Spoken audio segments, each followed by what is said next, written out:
From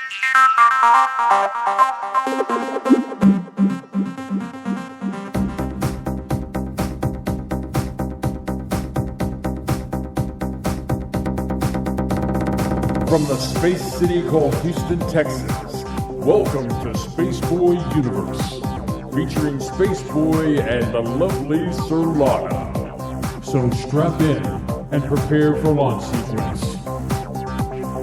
And remember, it's Spaceboy's Universe, and you're in it. Hello, everybody. It's November 21st and the year of 2015.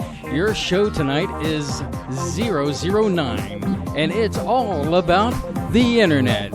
So kick back and let's go.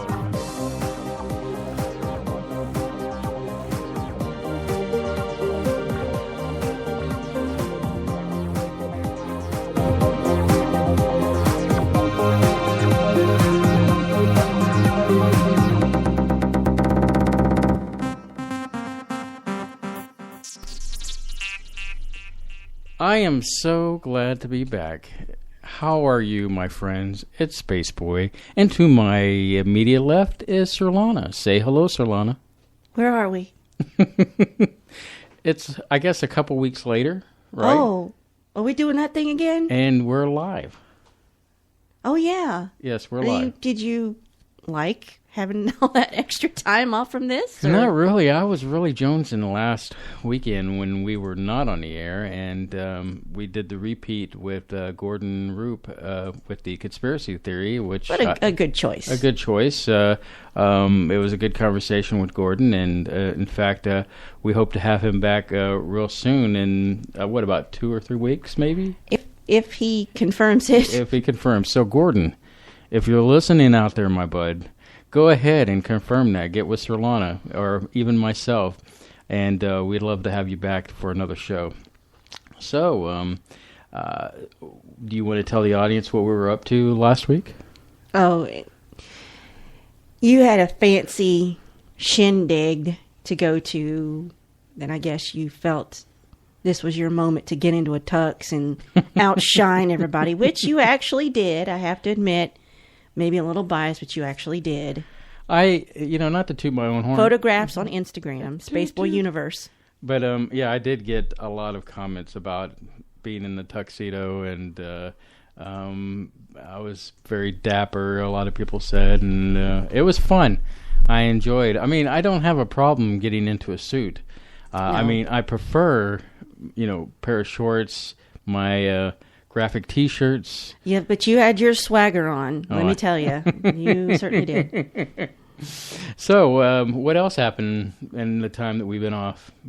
Did you see anything? Any kind of new things happening? New things happening? Did you read something?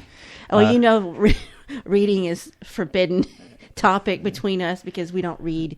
Well, unless it's research for this show, I read quite a few things, I'll discuss that with you in a moment. Mm-hmm. So, but I know that you've got a favorite show of yours that we seem to be watching. I've been sort of forcing you to watch.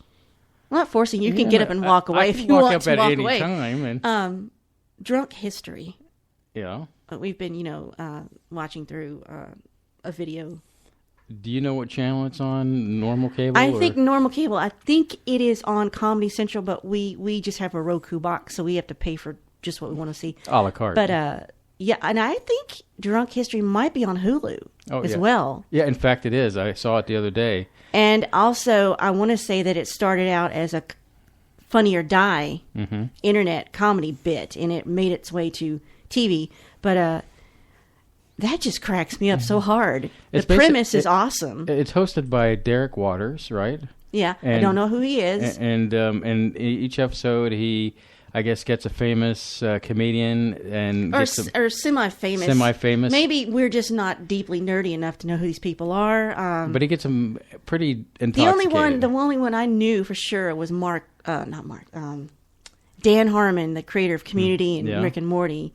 So he goes to these people's homes or apartments or wherever, and he gets them good and liquored up, and he says, okay, tell me about Abraham Lincoln or just some specific story from history, a real true story from history, but they're drunk. So he takes everything the drunk person said and makes that the script for the story, for the historical reenactment, and the actors have to mime the drunk script. And I mean, it's pretty funny, the outcomes on some of it. I mean, sometimes you have these people, they're so drunk, they're hiccuping and like... And they put it in the script, and the actors will stop and do the hiccups or the burps or whatever. Like we saw last night with Tompkins. I can't think of his first name. Paul F. Tompkins, he's a comedian. He's been on some of the Riff Tracks live events we've gone to. He was hiccuping, and I guess the character that was being played, it was Frank Sinatra. And so every time he would hiccup, it'd show Frank Sinatra in this kind of weird pose, and he would hiccup, and it was pretty funny. Yeah, so it just really cracks me up. So, well, I know that we watched that together, and but as far as, let me address the audience real quick, they still don't know if Glenn's dead. There's all this scuttlebutt on the internet, and when I say Glenn, I'm referring to The Walking Dead. I have no clue what you're talking about, know. So I'm just gonna look at chat for a minute. But yeah, so they don't know if Glenn's dead. There's all this rumors online about that the guy fired all his shots out of the gun, so there's no way he could have committed suicide.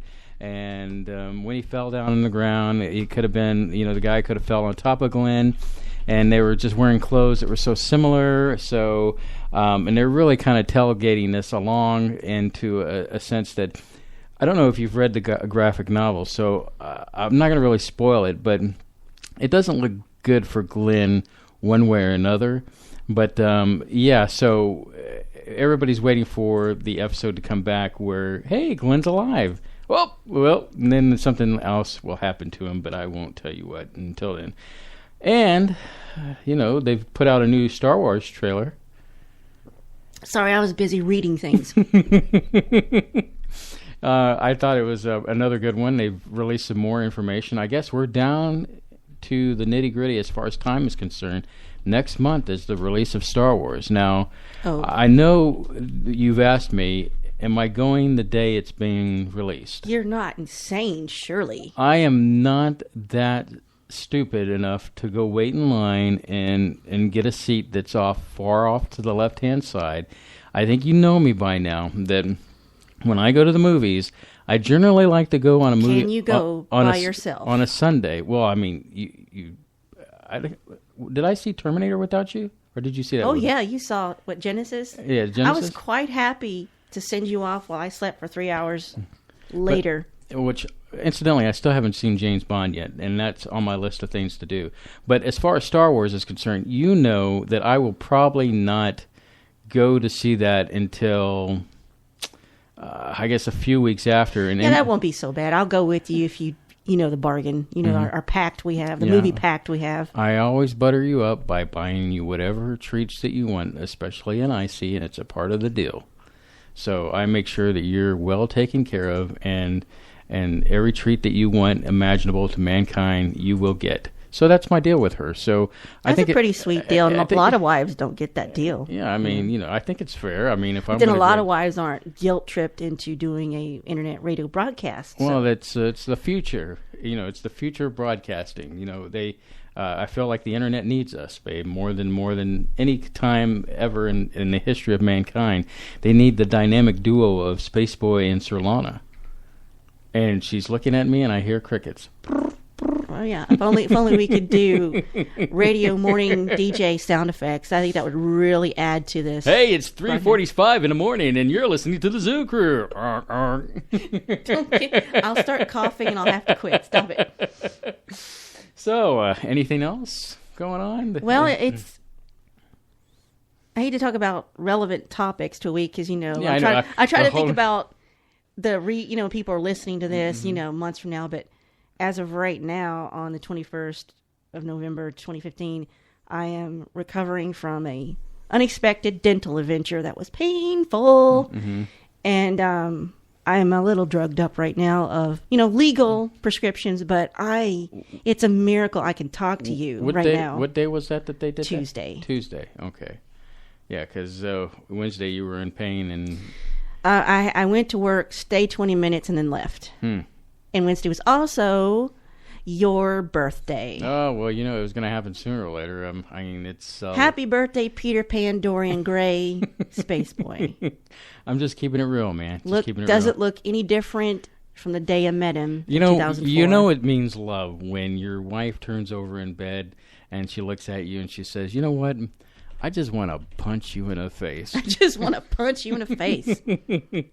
Just because you're just so good looking. I didn't say you're so good looking. Because you don't age. You don't have wrinkles. You just got that boyish inner Peter Pan glow. It just makes me sick. Well, I can't help it. My grandmother was the same way. On my dad's side, when she was, I guess, about 10, 15 years older than I am, she still looked young, like she was in her late 30s, early 40s. I don't know. You got good genes. I guess I have good genes up to a point, and I mean, it's like you can't really judge this book by its cover. I mean, yeah. I mean, inside, I'm like, I do feel like I have the body of a 92-year-old man, but on the outside, it's like, late 20s, early 30s. I mean, not that young, but I'd love to be that young again, but, Somebody said you turned 29. I'm like, well, that makes me a cradle robber.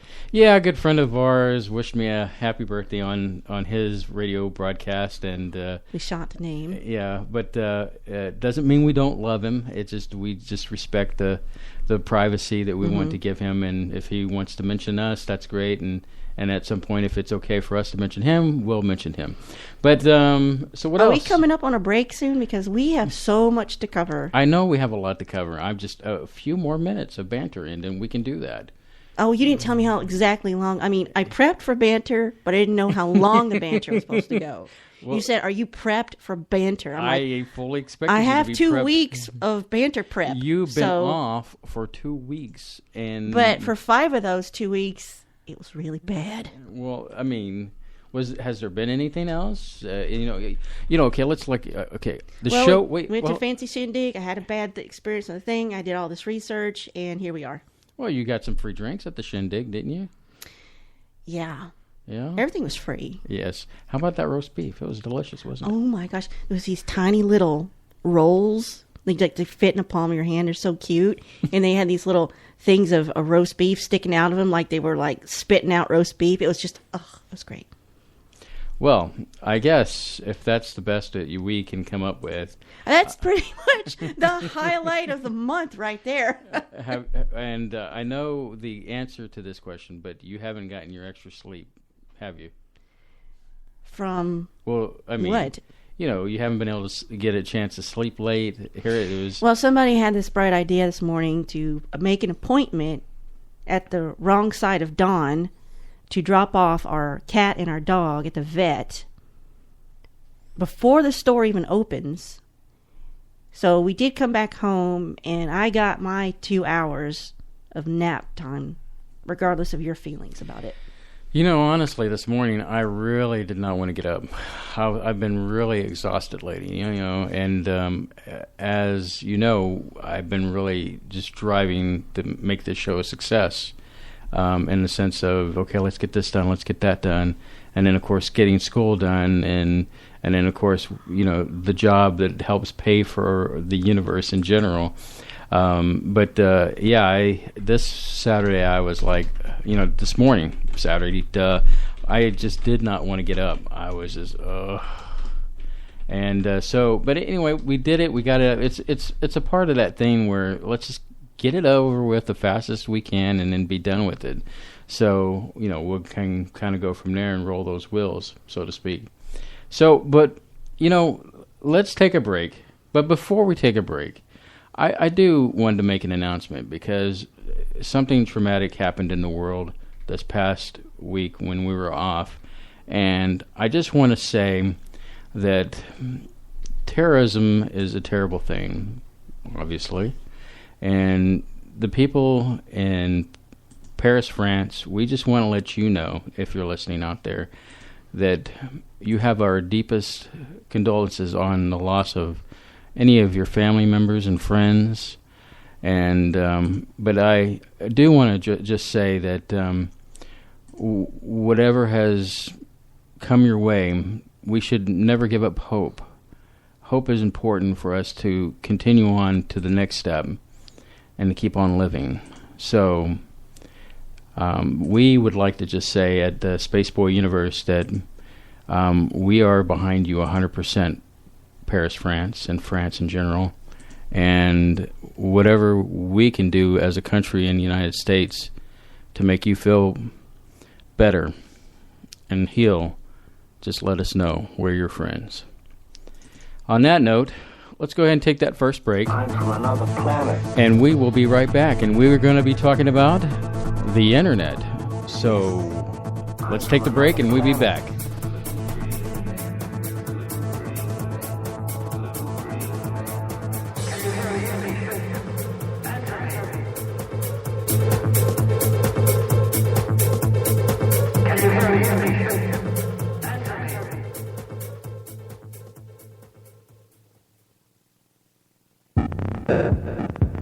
You're listening to the Spaceboy Universe, the #1 broadcast for robots. Oh no! Got invited to that baby shower at the last minute? Why not give that expected mom the gift of Spaceboy's latest release? Digital on spaceboymusic.com.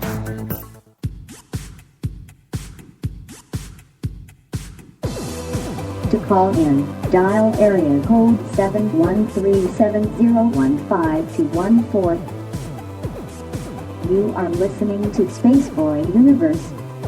Here are your hosts, Spaceboy and Surlana.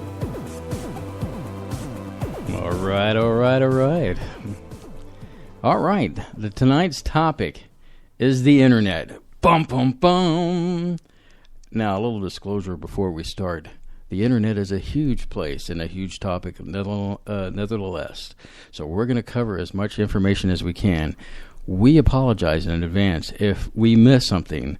We are only human. Please forgive us. And these are the stories that we are about to provide. So we're going to talk about the age of the internet, which is our, part of our generation. We get to use it every day and all that good stuff. You and I are from the crossover generation. Mm-hmm. We lived without it. And suddenly here it is. Yeah, I like to think... Now we're going to live the last part of our lives with it. I always make the joke that I remember when I was young that copy and paste meant you took a piece of paper and you cut it open and you paste it onto construction paper. And now copy-paste is take a file, right-click, and then cut, and then paste it where you want it to go. So things have changed so dramatically since the conception of the internet to now. Let's begin, shall we? All right. I think you have a little pre-thing before I get into the information that I am going to provide. Why don't you take it away, Surlana? Well, something you should know, or maybe you already know, there is no single inventor of the internet. And the important thing to note is that the internet and the World Wide Web are two separate things. The internet is merely the vehicle for the World Wide Web. The internet is actual connection, the actual connections we use to get to the web and to services. So how did this all get started?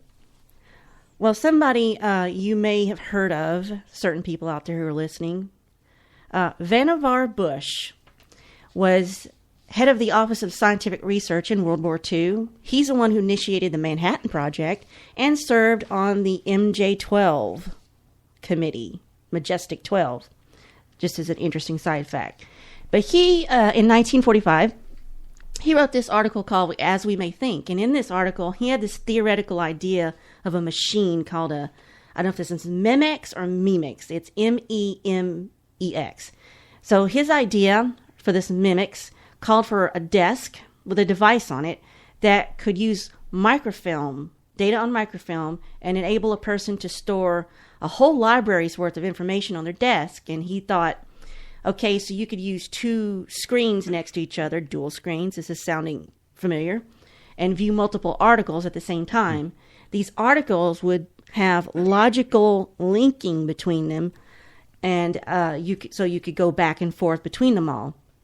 He thought, this way we could have, quote, wholly new forms of encyclopedias, ready-made with a mesh of associative trails running through them, ready to be dropped into the Memex and therefore amplified.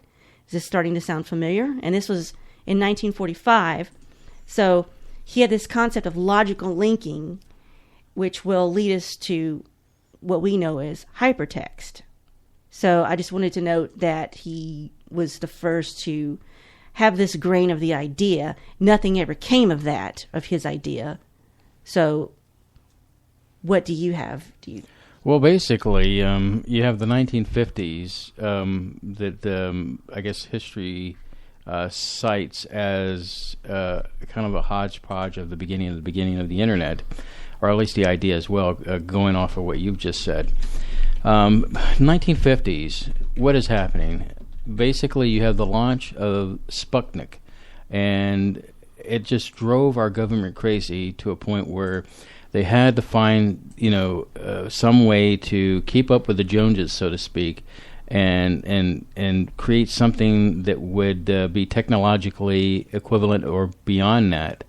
Now, there was this guy named J.C.R. Linkletter who had the idea of a more, basic, solid idea of what the internet should become.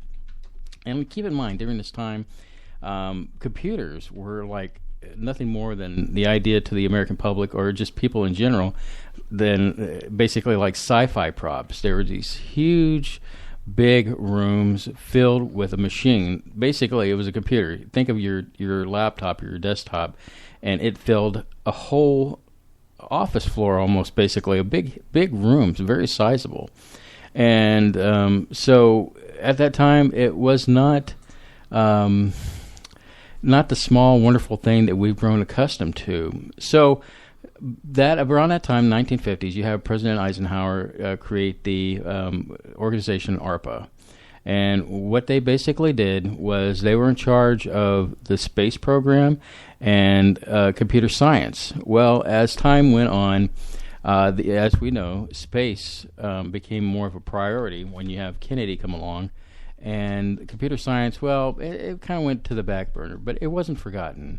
So, as the years went on, you have a guy by the name of Leonard Kleinrock out of MIT who starts to develop develop queue systems, which breaks down to two things: one, demand access, and two, distributive control. So what they're trying to do is basically create a system where if something was to make that connection, for example, with circuit switching, where when you make a phone call, it's like from one to two. Now, if that circuit gets broken, well, there's an interruption. So they were working on a system to create a way of a net, if you will, so that if something broke down between point A and point B, there would be another way to route all this information. So this was a big concern with the national security of the United States at that time during, I guess, the 60s. They were worried that if a nuclear attack happened, it could easily take out the communications of the military. So they really wanted some kind of fishnet network, where where data could go along this pathway, and if there was a circuit broken, that it could at least go to a different node and then find a different route to make it to its destination, which ultimately you do find that this is where you get into packets. And I think, weren't you talking about something during this time, 1960s? Well, in 1960, you've got this guy who's... there's so many people who are influenced by Vannevar Bush's idea from his article. So I may have to cough every now and then. I apologize in advance. So in 1960, this guy comes along. His name is Ted Nelson. And he conceives of this idea, and he calls his project Xanadu, of all things, and I'm guessing this is after. Not that Xanadu, that's later. Oh, I'm sorry. Yeah. They both get that from a Samuel Taylor Coleridge poem. Okay. Called Xanadu. Mm-hmm. And Xanadu de Kubla Khan in a stately dome decree. That we all know that one, surely. Yeah, I was just reading that article the other day. Sorry. # English major for life. Okay. So he has this project. He calls it Xanadu. And his idea for Xanadu is to create a universal library for the people to preserve literature and art, mainly. So his idea was to have all these documents that would remain accessible forever and allow people to create new documents and share them.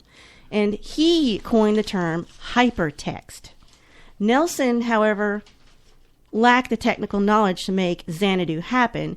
He did work with others who did have this knowledge, but for some reason, they could never get it implemented or completed. So Xanadu never actually happened until Olivia Newton-John, which is not the same thing. Anyway, now that you're here, I would just say, as listeners, go look up Ted Nelson's bio or anything about him. Very quote-unquote interesting person, and that's all I'll say about that. So that's 1960. You've got that player. What have you got for the next major bullet point? Well, it goes back to this packets that we were talking about, how to route it across the network. And, in case the circuit went down, it was able to reroute.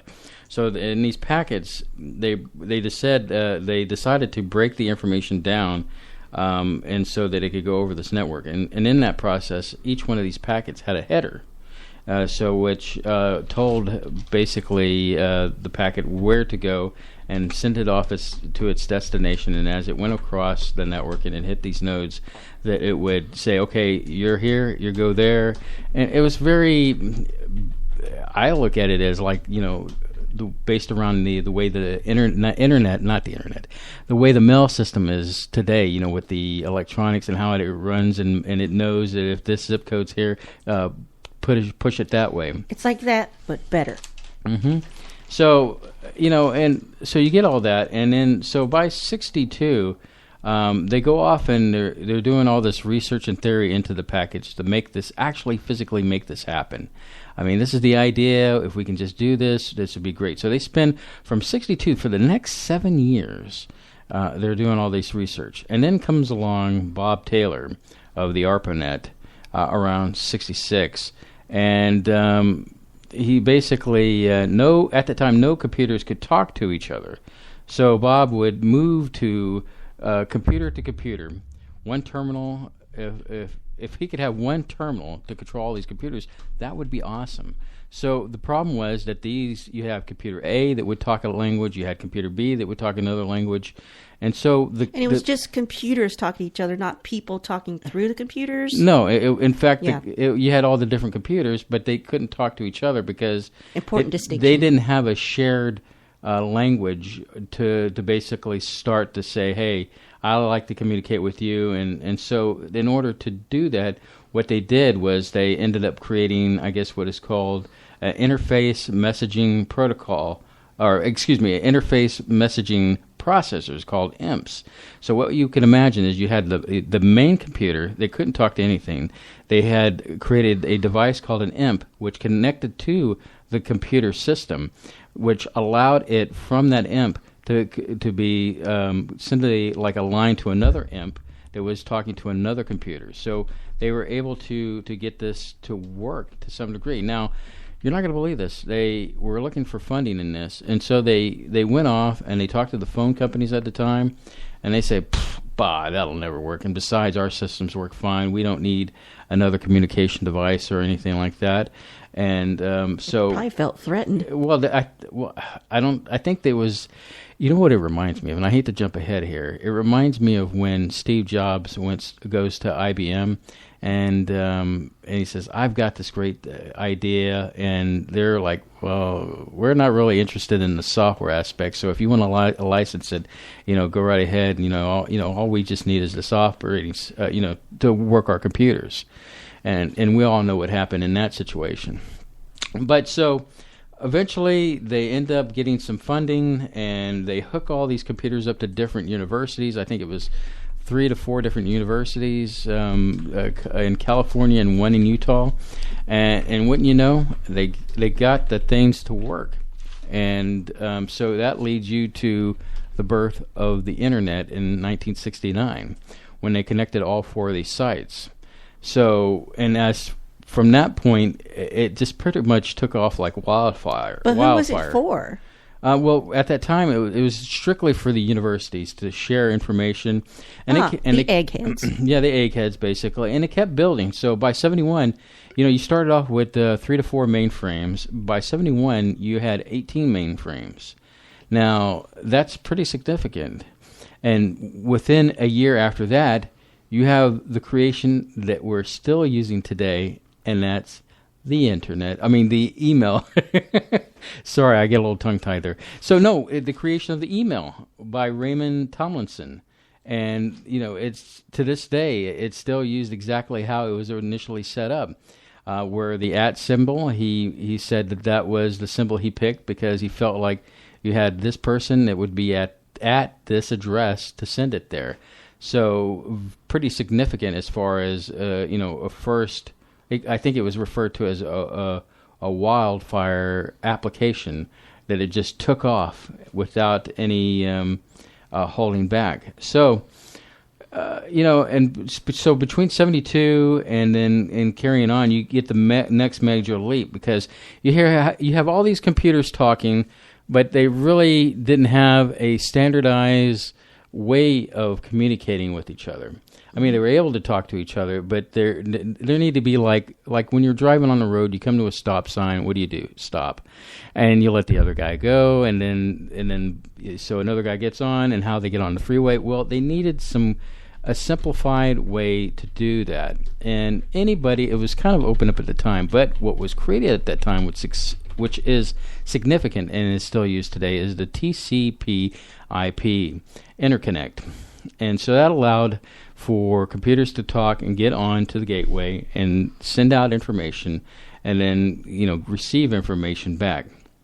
So I'm kind of jumping through these pretty quickly. Something people don't understand is not only is Spaceboy now internet radio producer, host, musician, he is also the IT guru. And a lot of people don't know that because that is his current pay job.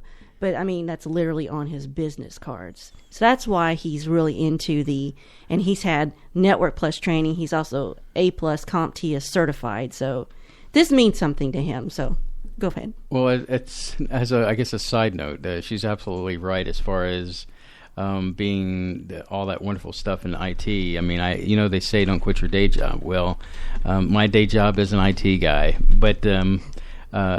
with that, I guess I share an amusing anecdote real quickly. The current job that I currently have, I had been doing music prior to this job and just started doing music videos. And I did a video called The IT Guru. Well, it just so happens that my recruiter for the current job that I was doing, I shared that with her, and she thought it was funny. I couldn't believe it. So she shared it with my potential employer. And so when my employer saw that, he cracked up, and they said, well, we want this guy. How soon can we get him in for an interview? I guess they figured I had a sense of humor. Of course, Sherilyn will kind of question that humor every once in a while. But so that's... It needs to be questioned. Don't hate me. I got my current job because of a video. How do you like them apples? Which was on the internet. Yes, the internet via YouTube. So where were we? What's the decade you're in? We've covered TCP, IP, and then so we kind of jump ahead again. Significant 92. No. 92, 83. Yes. 64, 72. I want to tell you how we got to the thing we're using right now. Well, then go ahead and tell the audience. So, where did you leave off with your date? Were you in the 70s? Well, 70s, 83, actually. 83 is the universal standard that's created for TCP. Go ahead. A software for the internet. Or I think that's what you were going to mention. So, jump ahead to 1989.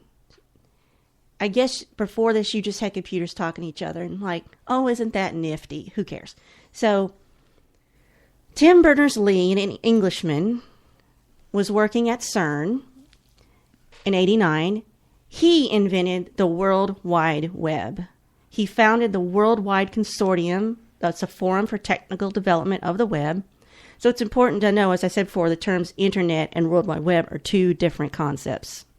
So Berners-Lee invented the web while working at CERN. He wrote the first web client and server in 1990, and this is where we get Hypertext Transfer Protocol, or HTTP, and that is the right before your address. That's the first thing you type in.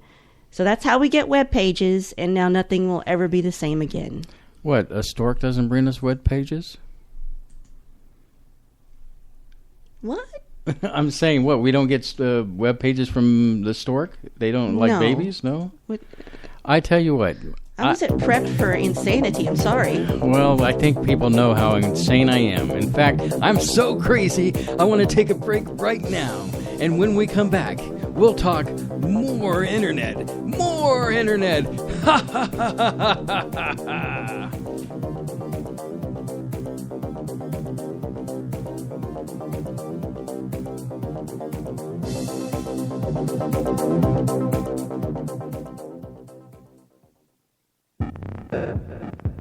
You're listening to Spaceboy Universe, the #1 broadcast on Omicron Persei 8.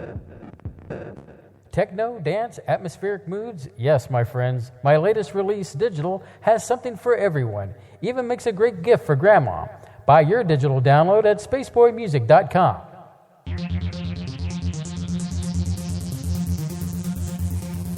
To call in, dial area code 713-7015-214. You are listening to Spaceboy Universe. Here are your hosts, Spaceboy and Surlana. Thank you, Sarah the Robot.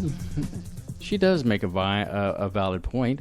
We do take calls on this show, and we will a little bit later. And that number is 713-701-5214. 713-701-5214. So, when we left off, Solana was talking about the guy who created the www thing. And so that... Not the wrestling, the HTTP thing. Yes. So during that time, or like kind of bleeding into, you have George H. Bush the first basically sign out, I guess, a thing with Congress saying to release the government control over the internet and Release the Kraken. Release the Kraken and give it to the public. So then, that's 92, and then 93, and 7 points. Minus 7. God.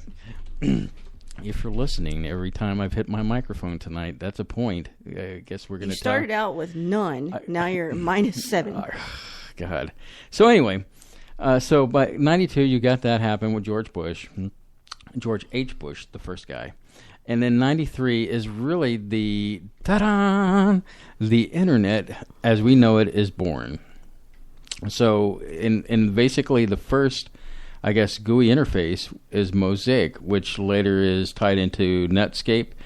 And initially there's 50 pages that are out there on the internet. So where do we go from? I think I remember them. So where do we go from here, Solana? So we're in 92. And I was just getting into community college because I graduated high school in 90. Not that that matters, but that gives you a frame of reference. I was between 18 and 20 when I probably got my grubby hands on it. So I was in that fine demarcation of life before the internet, life after the internet. And now I don't really know how I lived the first half without it, other than, hey, man, the 80s were awesome with or without internet. But I personally think, whatever your thoughts are, if this internet's good, bad, evil, whatever, I really think the invention of the internet is on par and as significant as the printing press. Or the invention of the car. Possibly so. Or if you want to even go further back than that, the wheel. I guess so. I'm just throwing it out there. Well, we can get into that. There's some philosophical parts we can really tackle if you'd like to get into that. Okay. So here we are, early 90s. Are you playing peekaboo? I'm sorry, I'm distracted by what he's doing with that piece of paper over there. I've got a piece of paper that has basically when things were created on the internet and the explosion, and they're really tiny. And Okay. Also, I should be wearing bifocals, and I Yeah, don't yeah. because I like the way I look without bifocals. Also, there's a giant fly in here. It's super distracting. It's freaking me out. I know. So anyway, so here we are, 1990, and there's stuff that happened before that I didn't know about. You've got, after 1990, you beginning with a new way to communicate. Instead of computers just talking to each other, now you can take the computer on the internet to talk to other people. And you can connect to online services. We have, starting out with the old school BBS, bulletin board system, which you use Telnet to access. If I say Telnet and you know what that is, I know how old you are. Then you have Usenet with its news groups, and that offered client subscriptions, and you could go on and post things there. I didn't do any of those because I didn't know about them till probably their heydays over. I went straight to IRC chat, Internet Relay Chat. Apparently, that's been popular since 1988. Except I don't know how they accessed that in 1988. And in the early days, my software of choice was Perch. And then later I did, AIM, ICQ. Oh my gosh, who did not do ICQ? So Perch is still around, I believe. I think you can still go in it. But round about this time... Wait, before you jump you've got... Before, I just want to throw just some other significant things during the ICQ time. You have Microsoft Internet Mail, Hotmail is born, Flash 1.0. Oh my gosh, let's go back in time and stop it from happening. Yahoo had been around for a couple of years by that time. Amazon starts around that time. Alta 95. Vista, Real Audio, just to name a few. And as I speak right now and look through this, I've been photo. I have to take a picture of what I'm looking at. Why it's terribly distracting. I'm going to tweet it now. Never a dull moment with us. I just like so you can. You look like you're hiding from me. Well, and you'll see that my eyes are peeking over. I made him turn out some of the lights because it's so hot in here. Now it feels great in the rest of the house. It is 50-something outside in South Houston right now. I mean, well, wherever we are in Houston, with wind gusts up to 22 miles an hour, and it feels like 43. But I'm here almost on the verge of sweating. So. All right, so go ahead and tweet it out. I tweeted it. Don't you worry. Thank you. I thought. Go ahead. Anyway, that's it. I just wanted to name a few and look like a complete idiot with my glasses down on the side of my nose while you're taking a picture of me. So go ahead. Well, you said that news, a significant thing about this time is news is coming on to the internet. Yeah, news in a big way because it gets to a point where, I mean, if you're at least have a conscience during the 90s, you know about the Monica Lewinsky scandal. And what's significant about that is, it basically really brought the news to the internet. In fact, the site that is kind of like the site that basically was the place to go for all this was the Drudge Report, and that has still that's still around with us today, telling news whether or not you may agree with some of the stuff or not. It's a news site, just like the thousands or so that you have today. He was the innovator to create that. Yes, and to this day, I go straight to the internet to get my news. That way, because I can go to several different places, get different points of view, end up coming back to the BBC, trying to get some kind of perspective. Nowadays, I don't watch local news. Well, we don't have access to it because we don't have local signal. We could easily hook up an HD antenna. Oh, we can't easily do that. Yes, no, look. it's just look. Sorry. Okay, you're starting to see a spat here. The bottom line is that if I wanted to get local news, I could easily do that and get it through some kind of antenna base. So what I'm trying to drive here is that we get all our news, basically, just like you said, from online sources. And we don't go with one source. We want to make sure that we're seeing all points of view, because only an idiot would go with one source. Somewhere across all of those news sources, the truth is there. somewhere out there, averaging it all out. And I hate to sound like an X-Files thing, but you love the X-Files. I do. I can't wait for Scully to be back on air. Trying to get us back on track. Okay. 93, we see the beginning of online forums, which I guess this is how John Teeter can talk to himself. So blogs come on board in 1994, and of course, more into the 2000s, social media, which, and then now we're in this topic of how the internet has changed how we do, and these are my bullet points, things, okay, communicate. It's changed how we fall in love. Now, the concept of having a third party help match you to your true love or whoever is not foreign. That's been around for hundreds of thousands of years. But doing it online started in Matchmaker, make me a match. I'm sorry. Okay. Fiddler on the Roof. I could tell you a story about that, but I don't want to split the universe in half. Match.com was the first one. It came on board in 1995. And as you know, as we all know, online dating has not gone away. In fact, it's getting everywhere. It's made it to our phones in applications that use GPS to find people near you to date or whatever you want to do with them. And the only thing I really wanted to say about this is how you and I met. And we've covered that in another show. Mm-hmm. And also, it's changed, as you mentioned a little bit earlier, gaming. We can now play games online. And I think the first one was Oregon Trail in 1971. And in 78, you have MUDs, Multi-User Dungeons, which later led to MMORPGs, massively multiplayer online role-playing games. Well, that's stuff I never did.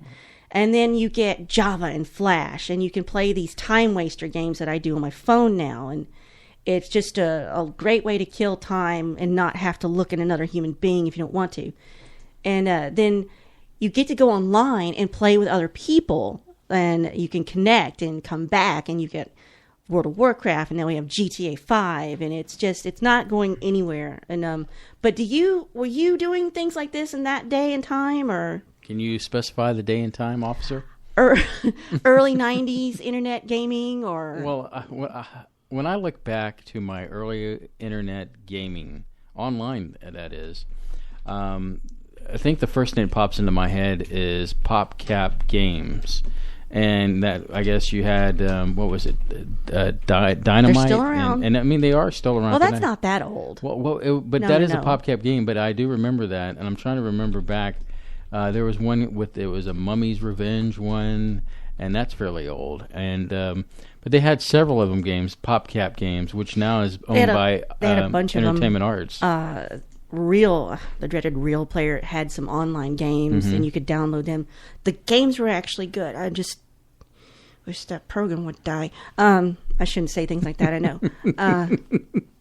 Flash-based games, things like that. So, and that's not something that ever went away, and I'm kind of glad about that. Mm-hmm.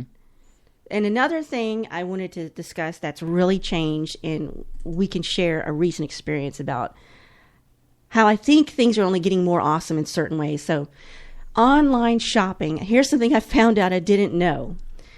Englishman Michael Ulrich invented online shopping in 1979 when he connected a TV to a real-time transaction processing computer using a telephone line. He believed that his Videotex, the modified domestic TV technology with a simple menu-driven human-computer interface, was the new, universally applicable participant. I knew I was going to screw that up. Suffering succotash. But he stresses participation in a communication medium since the invention of the telephone. So this is going to be as significant as a telephone to use a TV and a phone to purchase things in real time online. So imagine when you get Tim Berners-Lee with HTTP and Ulrich together, look what you've got. Mm-hmm. And then just as an aside, hey, in 1994, Pizza Hut went online. In fact, that was the first commercial item sold was pizza.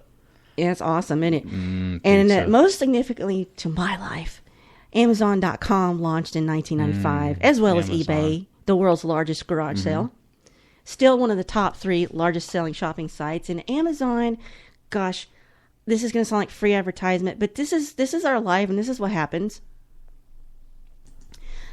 we experienced something very cool Monday night, wasn't it? Mm-hmm. Amazon Prime Now.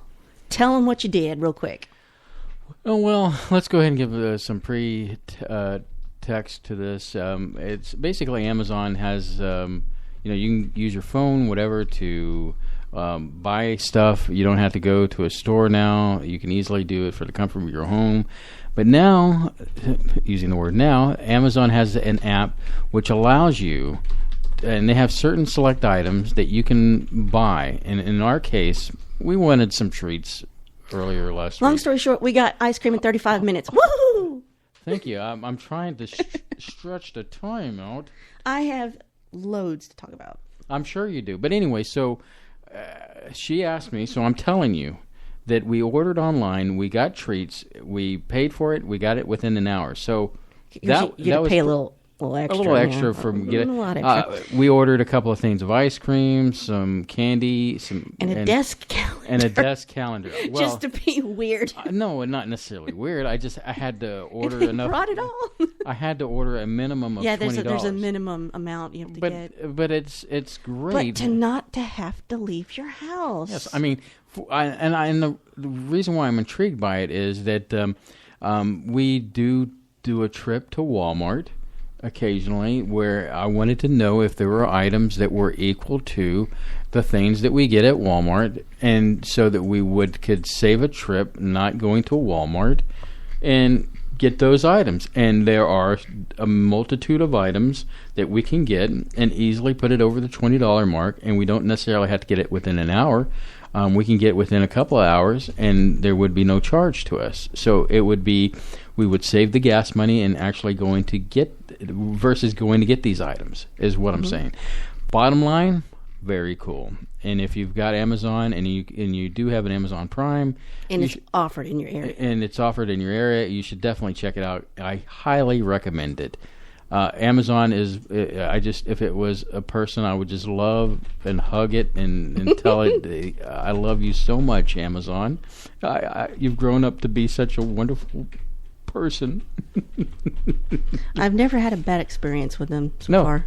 Amazon straight up. I've been working it since 2006. They are the shiznit. All right, do we need to take a break? No. Or can I keep... You can keep rolling. Another one of the things that the internet changed, and maybe not for the best for some people, is jobs. Let me just give you... We're not talking about Steve Jobs, are we? No. Okay. People's employment. All right, go ahead. Jobs have probably only added two things. Mm-hmm. So, just to give you an example, not that this is a bad one, but it just shows you what happened. So, 100% of my paid day job, my legit job, is online. I mean, I must be connected to the internet or I don't do my job. So, I was a web developer, but now I'm sort of a web fiddler because SharePoint came along and streamlined my job and oversimplified it. So now I don't have to develop any code anymore. So not the internet's fault, but I'm just telling you the example how technology can affect things for the overhead good, but not for the individual's good necessarily. So, but here are some other jobs that have suffered or have been rendered obsolete because of the internet and its amazing ability to give you access to things. And I'll try to plow through these real quick. The stockbroker. Trading over the internet became available in 1994. No more playing phone tag with an investor when you can do it yourself. The printed encyclopedia. The internet-based encyclopedia can be updated daily. You can't do this with printed books.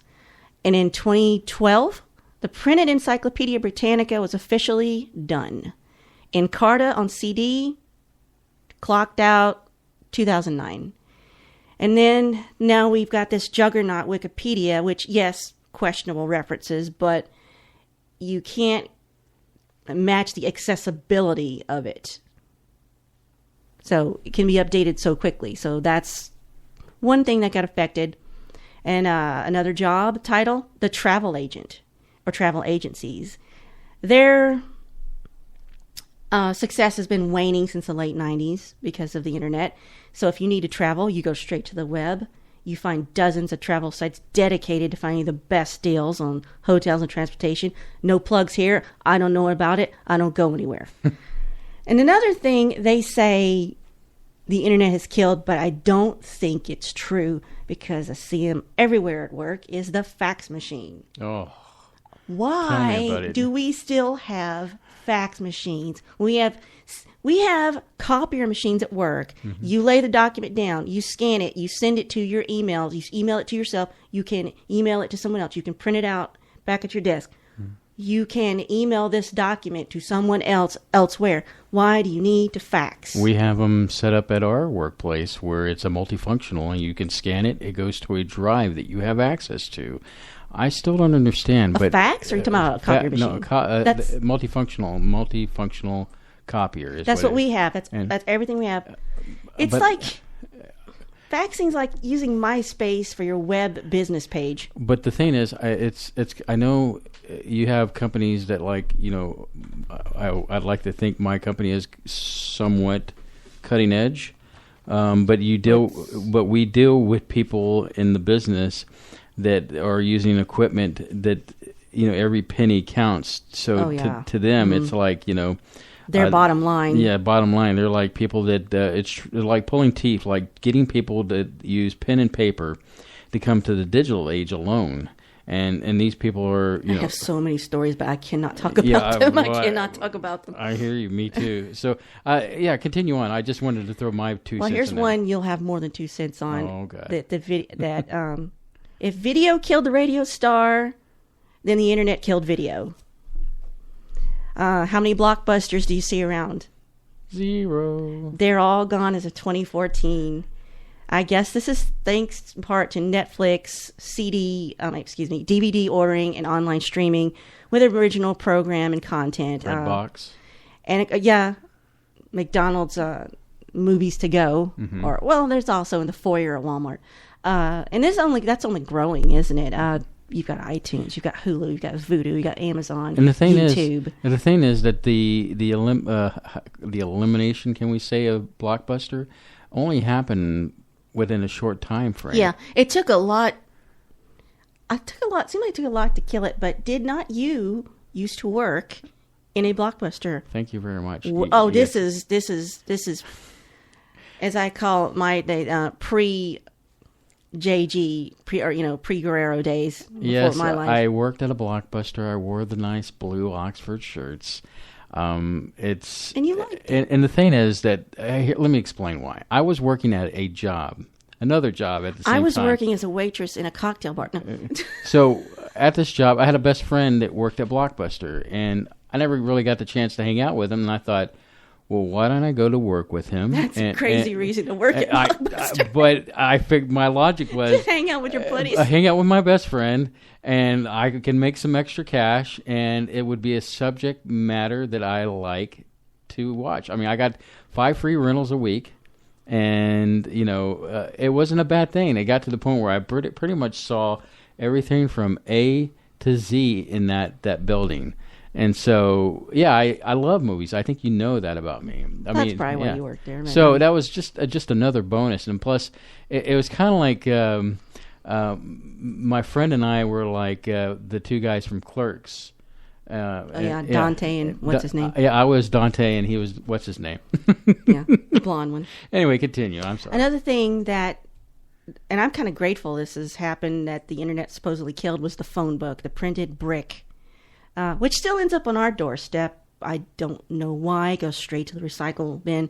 But the thing I learned was interesting about this, in San Francisco, and if somebody out there can confirm this from San Francisco, it'd be cool. The yellow pages are banned from being mass-produced and delivered unless a resident requests to have a book. Well, it makes sense. I mean, it's just...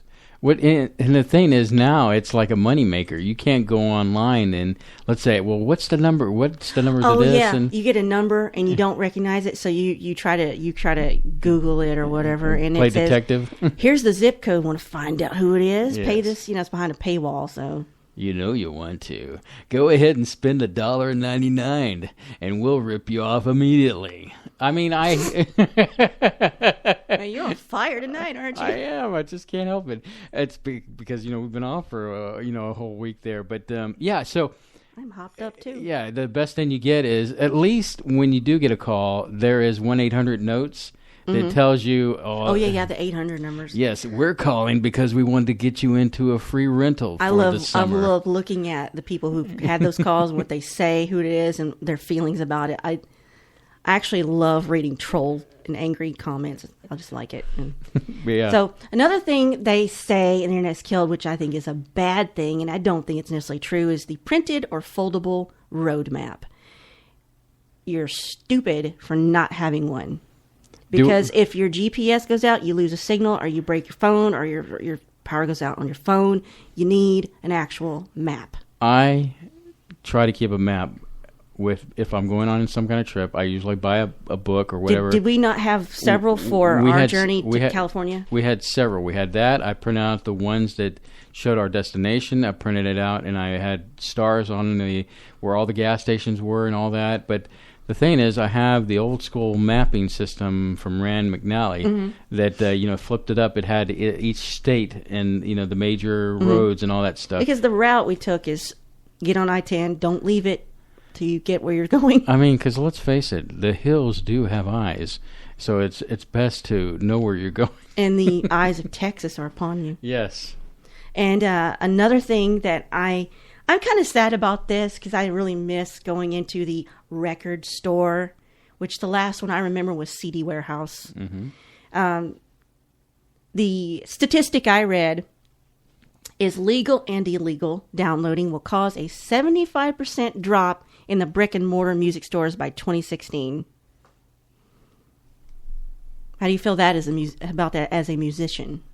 Are you asking me about it? Yeah, I mean, do you miss the actual music store? Or because I know you embraced online digital production. Well, the thing is that we had a place called Sound Warehouse, which, ironically, if you want to say it, it was bought out by Blockbuster, and they were making Blockbuster musics.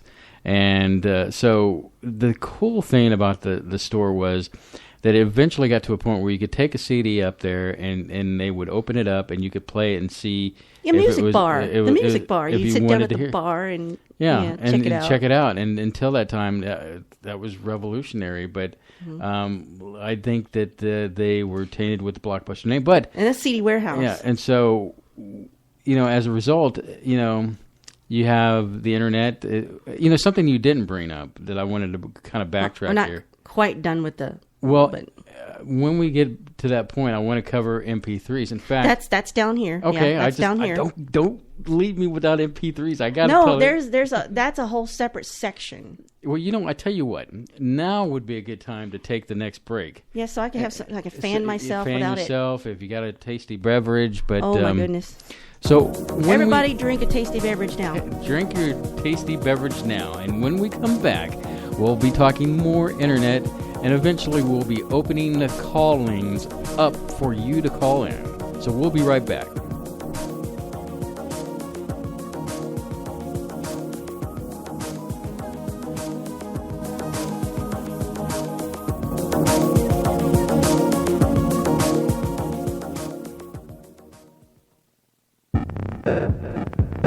You're listening to Spaceboy Universe, your cosmic tour de force.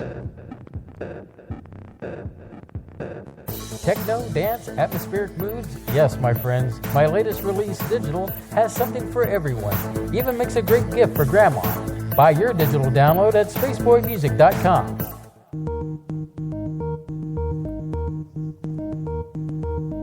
To call in, dial area code 713-701-5214. You are listening to Spaceboy Universe.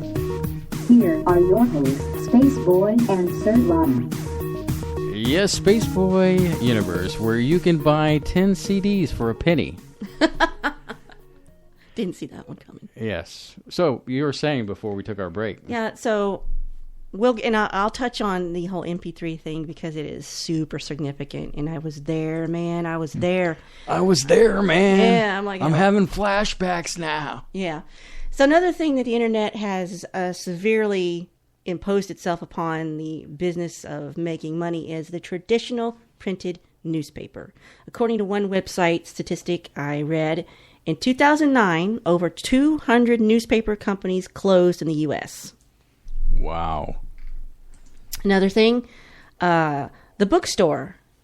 They're still around, but they took some hits from ebooks. Mm-hmm. Not as much as network TV, which is getting beat up a little bit by original programming on streaming services. But as far as, let me backtrack to the book thing, their high prices don't help them either. No. Well, I guess that's why they came up with the idea of Kindle Unlimited, where you pay your $10. Let me tell you what, some people can earn their money back on a food buffet.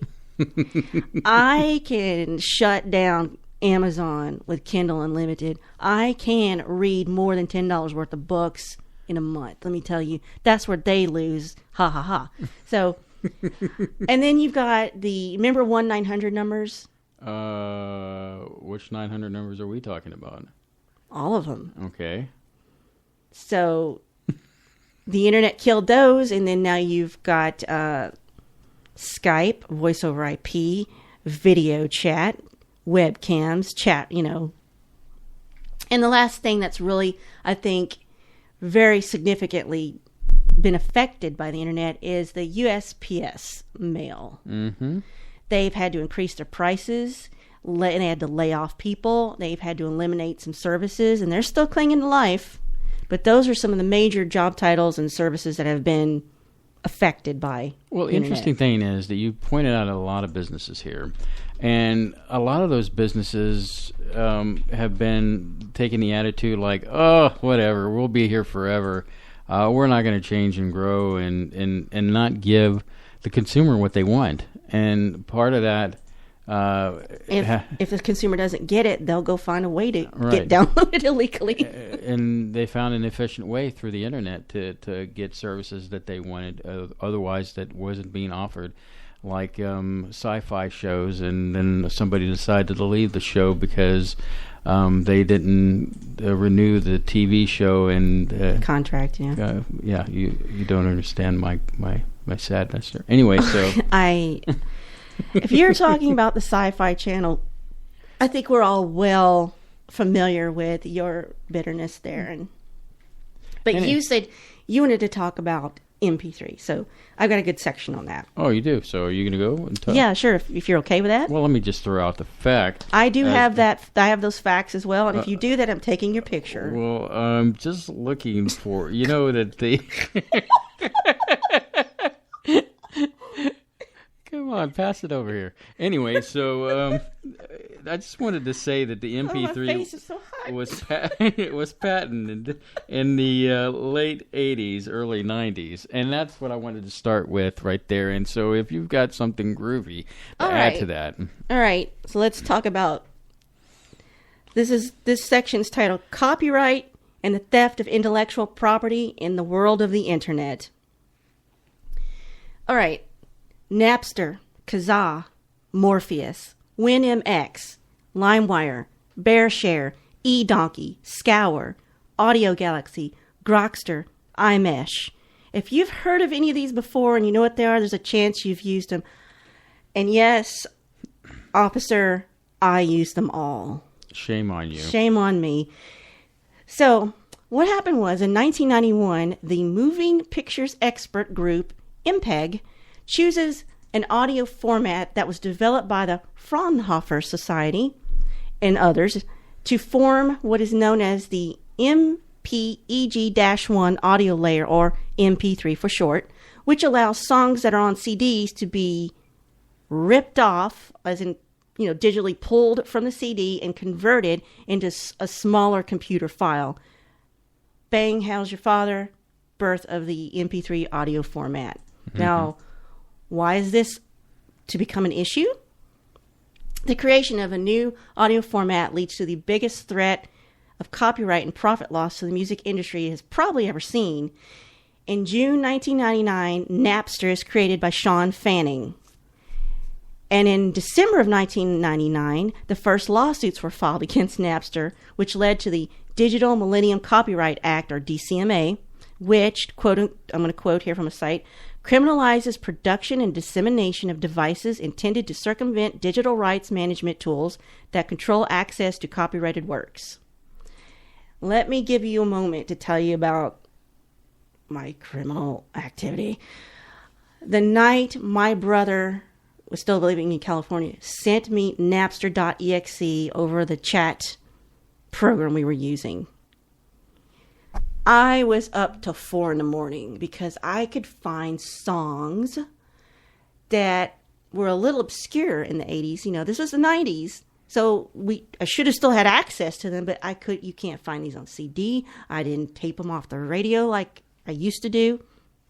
And I got everything. And I still have that now. So before you go on, just want to make sure you don't name any music that you downloaded or anything. No. Just so that there's that buffer area. Yeah. As an adult now, let me ask you real quick. I make money and I can buy things, and that's what I do. And I feel better about myself. Okay, just checking. Please continue. Okay. Yeah. So to combat this infringement, internet service providers are monitoring network traffic for copyright infringement. These ISPs are AT&T, Cablevision Systems, Comcast, Time Warner Cable, and Verizon. So how many videos have you clicked? Can you hear me now? Yeah. You're clicking a link to go to a video like on YouTube, and you clicked it and it says, this video has been removed due to copyright infringement. And this is what we're talking about. Now, on the subject of intellectual property, this is such a gray area for me because I have digital, quote unquote, artwork. It's only artwork if you think it's artwork, but I have things I created digitally in Photoshop and for photographs and in Illustrator, and I have them displayed on a website. And somebody comes along, right clicks, saves it, says it's theirs, said they made it, sells it, basically says it was theirs. That is the piracy. They can do this with your videos, your original text you post online, if you put a book online, just like on a web page, trademarks, and entire website content. So as somebody that puts things out there, I guess I should know the risk, but it really upsets me when someone takes something, your hard work, says, oh, yeah, I did this. So I can see how there's a need for more stringent laws for that. But anything you want to say about MP3s, or you remember the glory days? And well, I too. All your songs are in MP3s? I too remember the glory days of MP3. It was, I guess, as we were heading into the year 2000, that it was definitely in its heyday. And then as you get into past 2000, the changes were made, things were strapped down. Now, I love the format. I mean, you could take a WAV file and then convert it to MP3, and the size that it creates is so significantly smaller than a WAV file. So you can end up putting hundreds of MP3s onto a disc if you've got something that reads disc in the car. Oh man, how many CDs did I burn? Before I met you, I had a Honda Civic. I think we both burned a lot of CDs. And I had the 6 CD changer in the trunk that was hanging down from the top of the inside of the trunk, and those were all burned CDs. I mean, you take a 700. They weren't MP3s, but they were. Take a 700 megabyte CD, and your average MP3 was 4 to 5 megabytes. And you divide that into 700 megabytes. I mean, it's significant for one disc alone.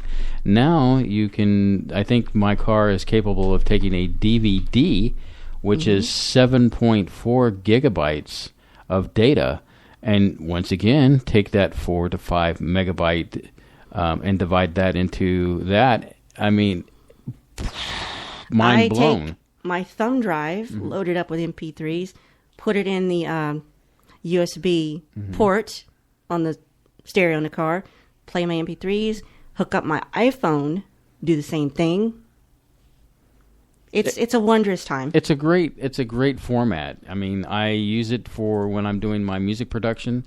I usually start off with a WAV because the program I use, Propellerhead, exports it as a WAV file, and then I take that and convert it over to the MP3, which then I take the particular file structure and then upload it to when I'm going to promote it out onto the site that manages my music.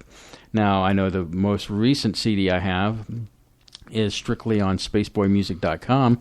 I strictly have MP3s on that site, so it makes it fairly pretty easy that if somebody goes to my site and they purchase my music, and I'm just putting ideas out there, you can easily download it. It's not going to take much time because it's in the MP3 format. So, long story short, MP3s, awesome. I mean, just a great Still way. with us? Yeah, still with us. A great way to play your music. This stream is in an MP3 format, right? It is in an MP3 format. It's streamed out in an MP3 format for your pleasure. All right. So moving right along, I think Moving there's right along. two main purposes of the internet today, which is going viral. It's not just for illness anymore. So just like a virus spreads quickly through your body, going viral means something on the internet gets shared and viewed or accessed widely. People, things, events, companies, mostly animals, get their 15 minutes of fame, as Andy Warhol said. But the problem is your 15 minutes of fame stays out there forever. Mm-hmm. Even if you pull it down, somebody's got a backup copy, so nothing ever goes away. But I remember in the early days, some of the earliest memes, I think they even called them memes, that went viral. Does anybody out there, you remember the dancing Ooga Chaka baby that took Ooga Chaka, 16 Ooga. days to download? The hamster dance page, which is still around but is not as good as the original. That one, it's not what it used to be. They toned it down, which is the wrong idea. Remember, How can you tone down a hamster? by only putting 3 or 4 lines of dancing hamster as opposed to an entire endless scrolling page Well, of I dancing love hamsters. At least 20 hamsters dancing. And Yes, yeah. but they've toned it down like it's some kind of thing that needs to be restrained. I don't understand that. Does anybody remember All Your Bass or Belong to Us? All your bass belong to us. Didn't you do a I did a rig mix or something? I did kind of my own version of that, and just for being fun. I still enjoy that. My favorite was the What's Going On He-Man. What's going on? Yeah, I really enjoyed that. And basically what the internet is for cats. The internet is actually made of cats. So I posted a link to The Internet is Made of Cats by rathergood.com somewhere on Twitter. And just a quick note on that. Lolcats slinked their way onto the internet in 2007-ish. No signs of stopping them. With sites like iCanHasCheeseburger.com, which is like a multi-conglomerate of internet awesome.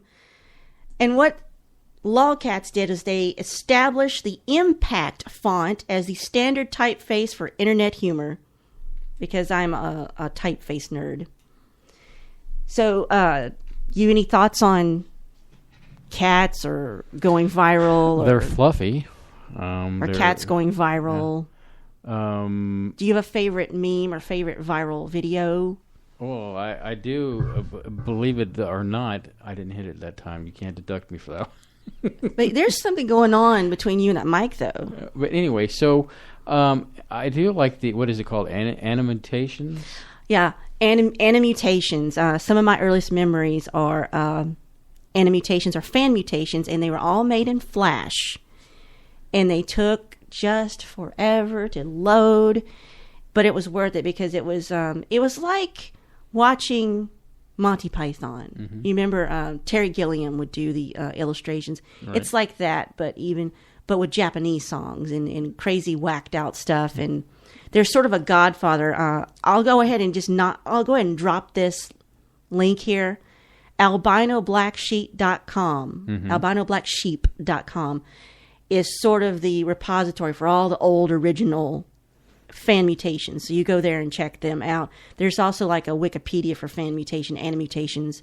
And one of my favorites is Well, it's actually it's a 20s song called Jada, but it's in another language, so that they're singing Trossen, and it's an animated flash-based thing, and it's got a cat with a body of Margaret Thatcher's. No, it's a cat body with Margaret Thatcher's head. There's like trouts and lasers and a woman with a deer head, and it's just, I don't know why it appeals to me. That's been out there forever, and it is on Albino Black Sheep. I checked before, but something I really want to discuss that's a little bit more recent that the internet has. I don't know if the internet created it, but because it is dealt with on the internet, it is something that is intrinsically part of it. And that is cryptocurrency.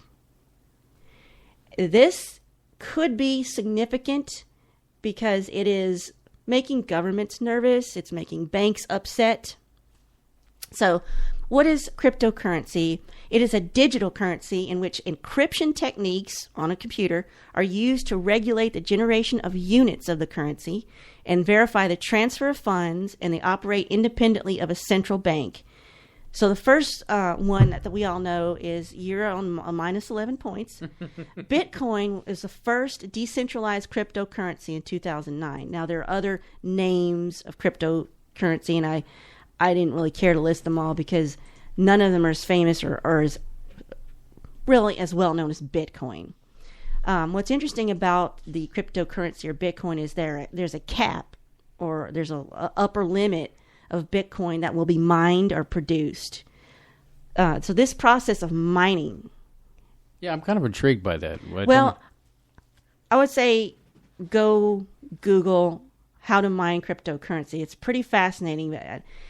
You got to have a computer that you can devote to mining this coin, or whatever program actually, does this. It eats up power, it eats up energy. They said it'll skyrocket your energy bill. And you've got to have a computer that only does that. So go look up how that's done. It's really fascinating, and I didn't want to, bog down on technical details, but the significance is Bitcoin challenges traditional centralized banking. Banks worry that this will cause, now this cracks me up.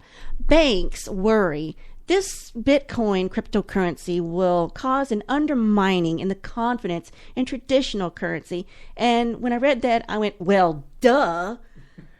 I think that ship has sailed, or we wouldn't have cryptocurrency. So in the U.S., the Bitcoin is treated as a property tax, which is kind of gives it some legitimacy.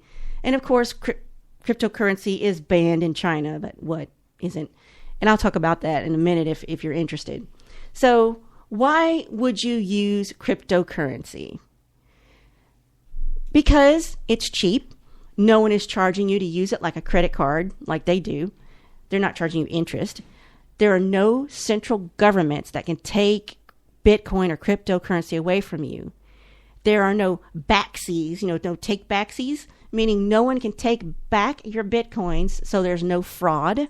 People can't steal your info off of Bitcoin transactions. And this was kind of a gray area to understand. It's because it uses a two-way system. There's a public key and a private key to your transactions. So they just can't get your private information. So you also determine the privacy level on it. Cryptocurrency is not subject to inflation. You don't have to trust a banking system. You own your currency, not anyone else. And you can mine it on your own. And I have a link if you're interested in that. And I can post that in Twitter or in the speaker chat if anybody's interested. So, real quick, I just want to say that I watched a thing about the complexity, the security on these Bitcoins. It's so secure in the sense that a hacker himself, they would not be able to hack this. In fact, I think I was watching something to the effect about quantum computers. Basically, a quantum computer is it's able to calculate two spaces at the same time. The quantum computer might be able to crack it, but it's still much further down the line. But current technology, the way it stands right now, it's just impossible to hack it. I mean, it's just it's foolproof. That's why I think it's very good to use. And you think, well, why would you? So it's a good idea, but where would you use it? Well, interesting. You should bring that up. Let's talk about briefly the internet's dark underbelly, the deep web. Now, the deep web is not all bad. It can be any unlisted web page. I think they have cats too on. They have cats. Yes. They have cats that are not doing anything bad. It's anything behind a paywall, anything like that. It's just like the surface web. There's good, there's bad, and there's holy crap. What is that? That's just like the surface web. But here's what I went back and did some research on the main points that I'm concerned about.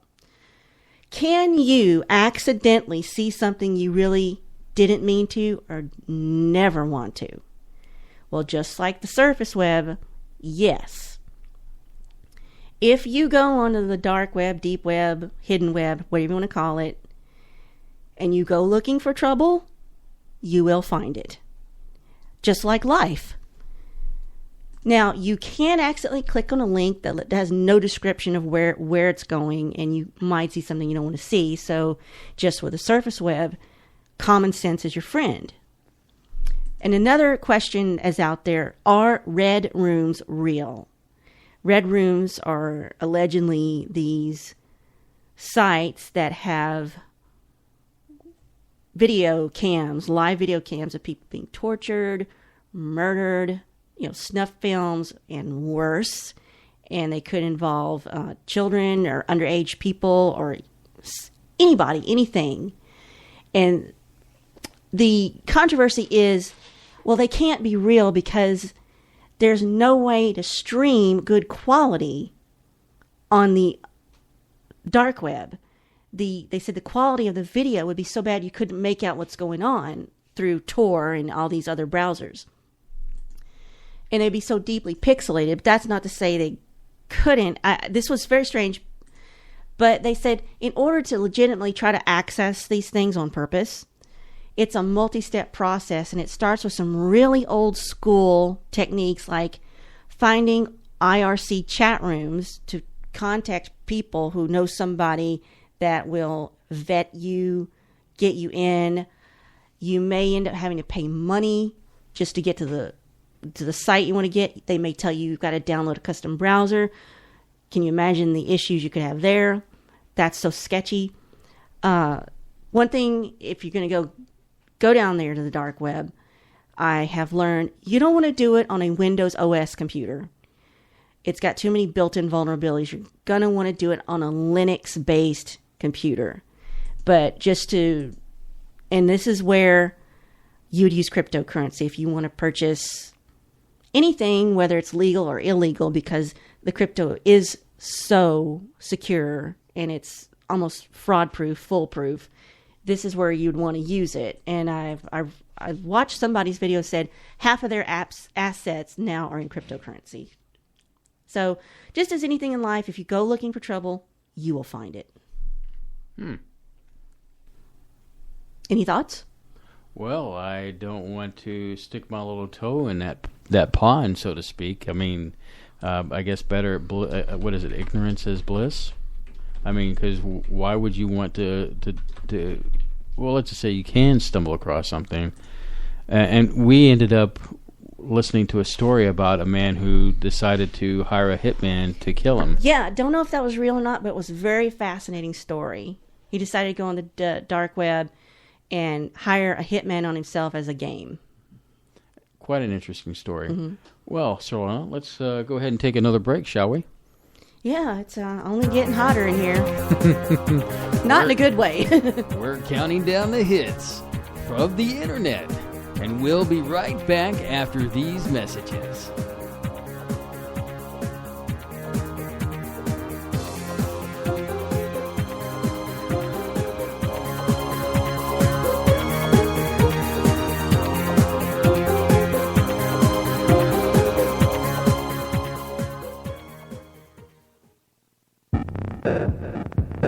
You're listening to Spaceboy Universe, the number one broadcast for robots.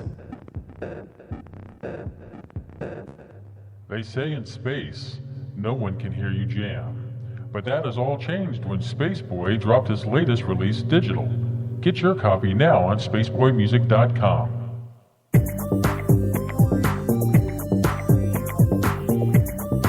To call in, dial area code 713-701-5214. You are listening to Spaceboy Universe. Here are your hosts, Spaceboy and Surlana. Yes, we are. I'm Spaceboy and... Surlana. Hey, that was easy, wasn't it? Sorry, I was distracted by your old school Spaceboy. Oh, yeah. Nobody knows that but me. I threw those old ones in for you. Yeah. Yeah. So, as we kind of wind it down, the lines are open if you'd like to call in. Now, the wonderful thing about calling in is that you might just win some space swag. So, call in. If the call is good, we have a extra special gift if you're a first-time caller. You're judging their calls? Well, I'm not going to judge. I'm going to let you judge the call and say, you know what, that was a good call. Either way. That's just wrong. We love everybody, but your sister is more the person we like the best. Okay, that was a level of creepy I didn't see coming. So anyway, yeah, so YouTube, I enjoy fail videos. I mean, because we're talking about internet. It's one of our favorite things to watch. Another thing that we like to watch on the... You need to watch over there. Okay, don't look at me. Did you see something blink? I don't know, but you don't need to look at me. Okay, so anyway, the internet, There you YouTube.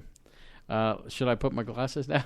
Just don't put that paper up in front of your face like a frustrated old man. That'll make me laugh. Back in my day, we didn't have jetpacks. So...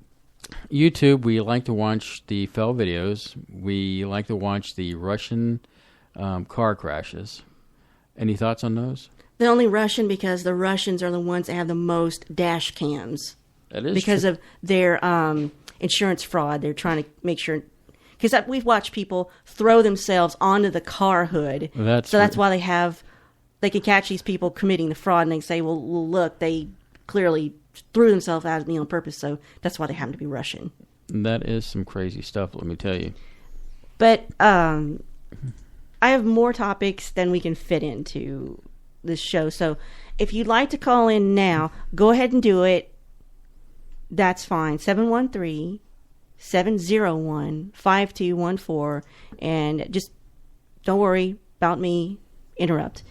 What I found interesting about the world we're living in now with the internet is social media and the instant gratification of ego. Mm-hmm. This is more philosophical stuff. Okay, wait a minute. Are you heading in a direction about me? Well, we could do a whole show on that, so I'm just going to pretend like you're normal for this. I appreciate that. I do believe social media addiction is a real thing. There is something about going on Facebook or Twitter and you put out a little something, and maybe it's not even controversial, and somebody likes it or faves it, retweets it. It does something inside you. You're like, ooh, Is this like the monkey getting a treat or something? Yeah, Pavlov's dog. Oh, yeah, I like that one too.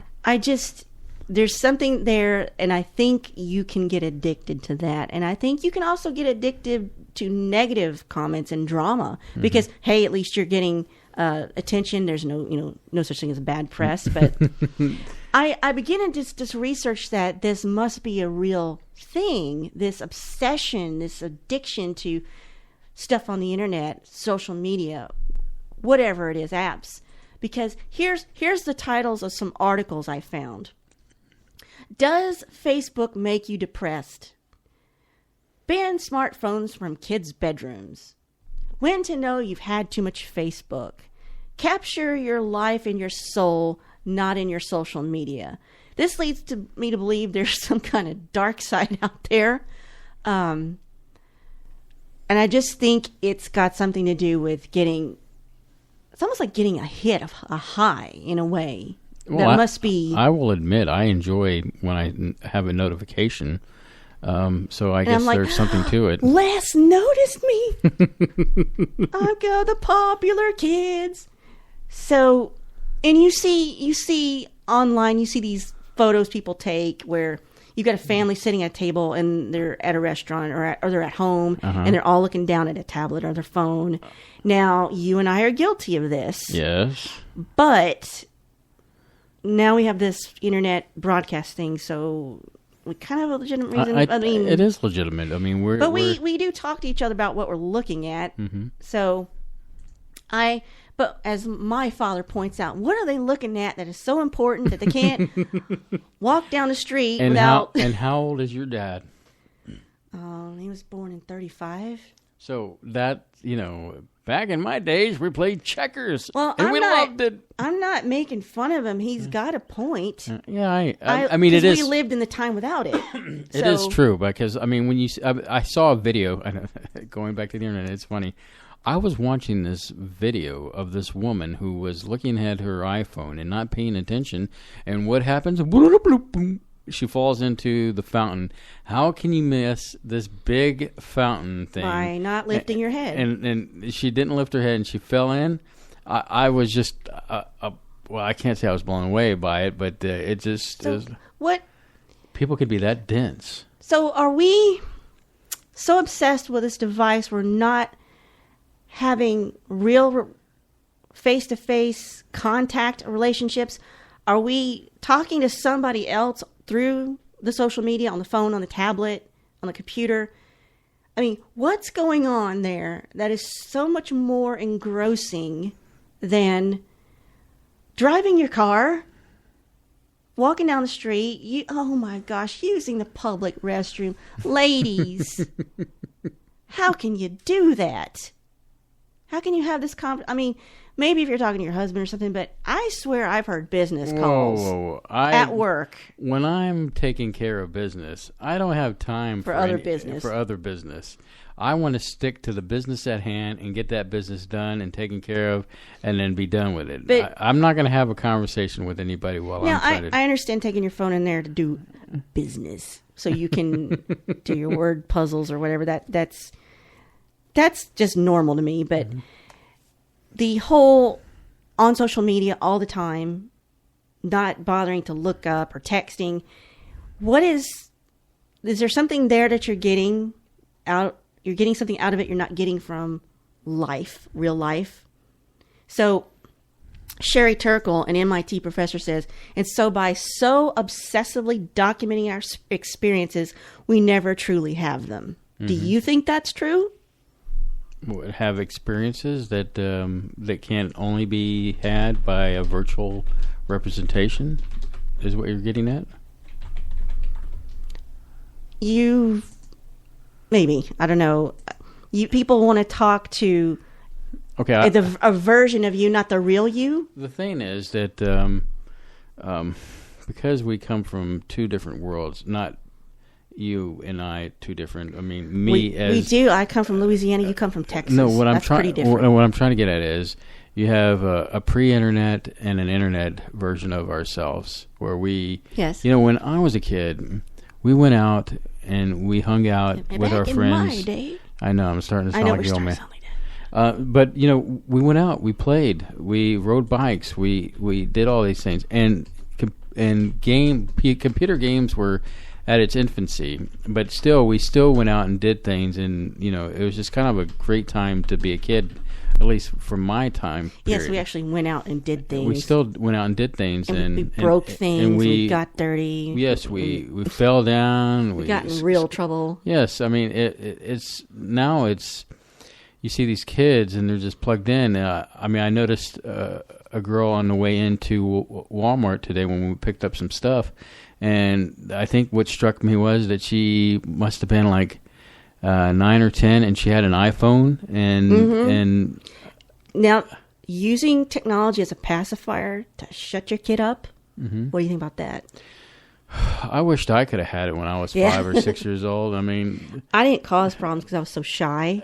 The thing is that I don't know, I guess there have been many times, and I guess this ties into when you're waiting in a doctor's office. Oh, it's so nice to have that, though. You wait 5 hours outside, and finally they bring you in for a 2-minute consultation, and then you're out the door. I mean, I might as well have something to entertain me. I mean, I'm thankful to have my phone that can get on the internet and watch Netflix and stuff like that. My phone is my entertainment center. Now I wish I had gotten more hard drive capacity on it or memory capacity on it. The funny thing about that is, ladies and gentlemen, is that I remember trying to convince you to get a BlackBerry when they were first coming out, and I still had my flip phone. You didn't want to have anything. I said, "Come on, you'll love it." And I was right though, because I skipped that and go straight to the iPhone. It was better. Yeah, well, eventually the pathway to that led to the iPhone, but I mean, I think it's interesting to see because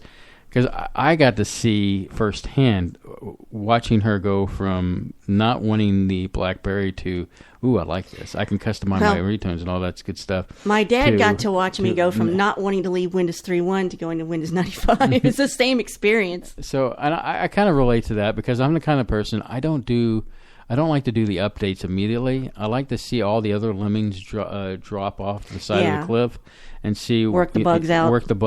I mean, get burned. That's what I do. I've been so burned by commercialism in general as far as products are concerned that I wait until everybody works the bugs out, and if it's a good product, it's going to stay for a while. Then hey, I'll go ahead and partake. Very seldom am I one of the first adapters to something. Because do you equate first adopters as suckers? Maybe sometimes. Is that what you're saying? I mean, there's been some stuff out there that, like the virtual Game Boy, there were a lot of people that went after that, and then they realized they couldn't play it because it was in red and it was causing headaches and stuff. So. Oh yeah. So. Now, if you do not call in within the next 2 minutes, I'm going to talk about cultural imperialism theory. 713-701-5214, or I'm going to talk about theory, because I had a graduate level course in hypermedia theory and design.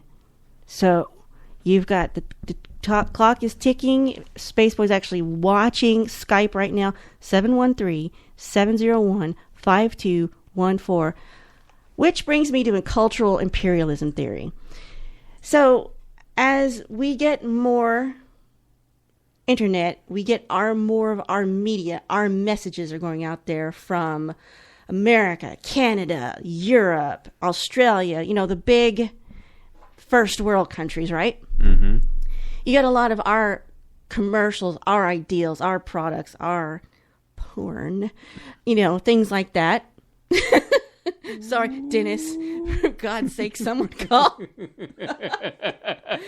See, this is what you get when you put an English major as a co-host on an internet broadcast. So, Western and European ideals in internet media began to displace traditional values of these emerging cultures. They have their native beliefs and values and traditions and other features of their society are receiving our communications now because it's so available and prevalent. And our digital content can be interpreted by critics as imperialistic. That is, American and European powers are intentionally using media to impose our cultures on other cultures, such as capitalism, freedom of speech, human rights, consumerism. And this may be true because, now, if you don't call in, it's going to get heavy. 713-701-5214. Let me tell you how good you have humanity. It. Let me tell you how good you've got it right now. Where is the internet restricted and why? Well, China has the strictest censorship of all the internet in the world. They work with their ISPs and their search engines to filter out and block sites and remove any quote-unquote inconvenient content. All email traffic is monitored. Most especially, the Chinese government looks for any internet content relating to the Tibetan and Taiwanese independence and the Tiananmen Square protests of Okay, you know when that is. Something happened there. Anything to do with freedom of speech, porn, outside news sources, propaganda, some blogging websites, and certain religious movements. What are the other countries that do things like this to a severe degree? What are they? Turkmenistan, Vietnam, Tunisia, Syria, Iran, Saudi Arabia, Cuba, Burma. These countries have nearly the similar rules. The access is severely controlled or limited, or it's not just available enough. It's all monitored and filtered by the government. There is no criticizing the government, so no free speech. They don't want you to have access to anything that talks about human rights because they don't want you to have human rights, is what I'm gathering. There are criminal charges for uploading the quote-unquote wrong kind of content. So they block websites, domain content, etc. Now, North Korea has 4% of the population. 4% of the population has access to the internet, but it's all heavily censored. All under government control. There's no blogging. All content is uploaded and approved by the North Korean government. So you're complaining that your internet connection keeps dropping you is slow. I think we've still got it somewhat good. So what this makes me wonder is if we're cultural imperialists via the internet, are we actually a global culture now? Because we're connected. Does this mean we're a cultural imperialists? Are we connecting with others digitally and imposing our beliefs on them?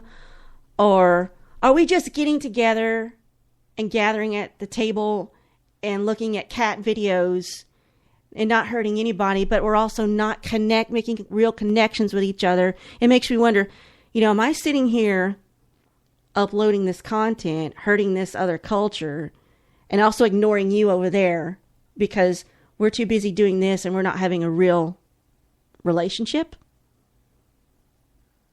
So what do? It's this is the me, selfie-centered society with a focus on the individual. We have access to all this information, and a lot of it's good for research and education, but then there's all this distracting fluff and garbage. But that's life. There's good, there's bad, there's useless, there's meaningful. There's nothing new there. So is it something you should even worry about? 713-701-5214. Here's some random facts. There is high-speed internet on Mount Everest. Did you know that? Now I know. The first webcam ever was created to monitor the status of a coffee pot. Who would have thunk it? Over 100,000 new .com domains are registered every day. I registered mine. 19% of all married couples met online. Not unlike us. Now, here's one little nugget of joy. Dry fact I'll share with you if you don't call in. 713-701-5214. Okay? The adoption rate of the internet compared to the adoption rate of the telephone. It only took 20 years for the internet to reach 50% of U.S. households to adopt internet and computers. It took the telephone 75 years to achieve 50% adoption into U.S. households. That's pretty crazy, huh? Mm-hmm, indeed. And if you don't call in, I'm going to tell you about my earliest internet experiences. Can I tell you my favorite number? Yes, I would like to know your number. 7,137,000. Well, I guess I did that wrong. It's late. Forgive me. I mean, you've been having so much fun over there. It's telling only 713-701-5214. That is the only time I'm going to give this out because you should know it by now, people. But so as we start to wind the show down for the evening, let's go back and focus on some of the other things that the internet that we've personally interact. Okay, you're going to let you start. Well, I mean, obviously you have this thing about zombies looking at phones and not zombies come from the internet. You were worried that I was going to go Walking Dead on you, didn't you? Oh, yeah. No, but what I'm saying is, you've... Yes, call in with your favorite pie recipe. We'll put it on the internet. But as far as Facebook, Twitter, and do you find that that's a disconnect? I mean, you're connecting with other people, but not the one sitting next to you. That's my point. Well, maybe somebody off in Alberta or Edmond. Does somebody want to connect with me now? Yeah, I mean, via a phone number? No, what I'm saying is this is the saddest, most desperate attempt to get people to talk to you. Anyway, what I'm trying to get across to you is that maybe I want to connect to somebody that's like in Alberta. Yes, that's fine. Or maybe in Kentucky or Los Angeles, California, versus somebody I'm sitting next to, because they, the person I'm talking to may come across interesting, online on Twitter or on Facebook. But in person, they're a complete hopeless. Yeah, I've scared a few girlfriends away like that when I was younger. Anyway, wow. So what I'm saying is that I don't really... I mean, I know that you're going to have addiction problems, people that disconnect. But there's going to be people like ourselves that go through this. I feel like I could, if I didn't have Spaceboy Universe and Spaceboy music, I think at some point I would disconnect. And I do see in the future that I could conceivably disconnect from the net at some point. But for right now, it serves my needs. We can't really do it because of this program we're doing. But it's strange. We met through an internet dating service. We emailed. And apparently Spaceboy doesn't like my diet iced tea. Oh, that is I'm not crazy nasty. about it. It's not what I thought it was going to be either. But life is full of disappointments. That's like finding leaves on the ground in a puddle and then boiled to make some kind of drink that. Yeah, that's their new fall line: boiled leaves in a puddle. Well, I mean, that's exactly how. I mean, I love tea, but that was just nasty. Yeah, but we met online. We talked through email, through the internet, before we ever met each other. And yet now here we are doing this on, I think our lives are just wrapped up in the internet. 713-701-5214. Now I'm going to talk to you about my earliest experiences.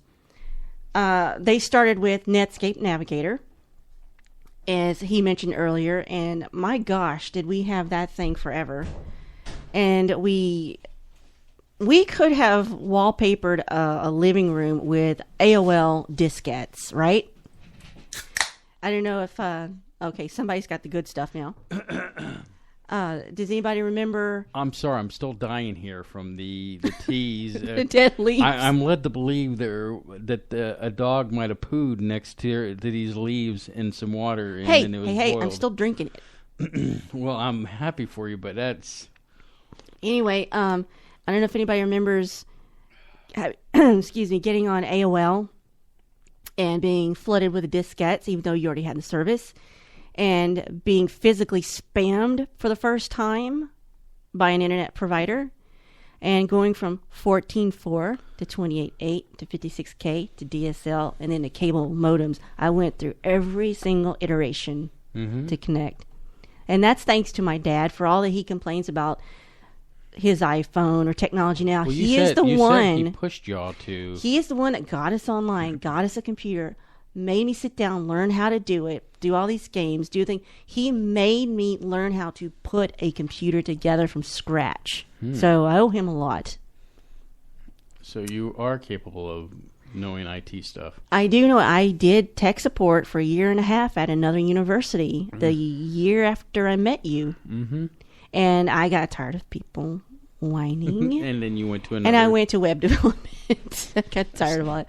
But I remember when Yahoo launched, I was on there as soon as it launched. 713-701-5214. Every time I put that, it's an opportunity for you to stop me. Do these jar any memories? GeoCities Angel Fire Tripod. I remember when GeoCities started, my brother I made a website with created GeoCities, me an account with GeoCities, and he said, here's your login information. You need to go learn how to build a website because this is going to be the latest thing. So I guess my brother, I owe him where I am now to him from the GeoCity site. So I went and got one of those For Idiots books, like HTML for Idiots, and the rest is history. So I remember surfing and going through web page after web page after web page on this wild goose chase looking for, free stuff. And it was these sites called Juarez, which was riddled with pop-ups and viruses, and just there was so much.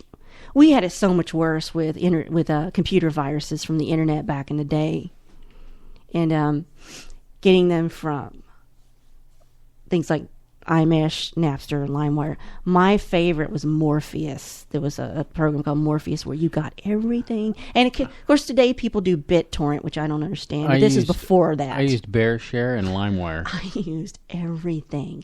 I used Audio Galaxy, which was one that was a web page based, and it gave you more obscure, unknown indie, so it was almost half legit, but I really enjoyed that one. It might still be around, but even though it was a kind of a bad thing to do, the rush, maybe this is why people commit crimes, I don't know, it was a time that can't be replicated in my mind.